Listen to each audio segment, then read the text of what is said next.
हनुमान शोभा यात्रा का आज पुरमन अख्ताम अमल में आया। इस शोभा यात्रा में हजारों की तादाद में भक्त शरीक थे। शोभा यात्रा का कंटेश्वर मंदिर के पास से आगाज हुआ। ये यात्रा जिला परिषद ऑफिस के सामने से होती हुई सुभाष नगर चौराहे पर निर्मला कॉन्वेंट स्कूल के सामने से नामदेववाड़ा की सिमत मुड़ी और फिर रेलवे ब्रिज के ऊपर से होती हुई देवी रोड, सायरेड्डी पेट्रोल पंप से गांधी चौक, फिर नेहरू पार्क और वहां से आजम रोड से होते हुए राजा रामदास चौराहे पर पहुंचकर इख्तिताम पजीर हुई। हनुमान जुलूस में पुलिस का सख्तरीन बंदोबस्त देखा गया।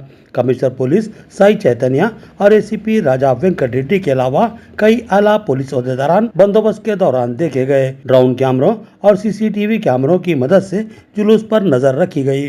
इमारतों की छतों से भी पुलिस एहलकार दूरबीन के जरिए जुलूस और अतराफ के इलाकों पर नजर रखे हुए थे।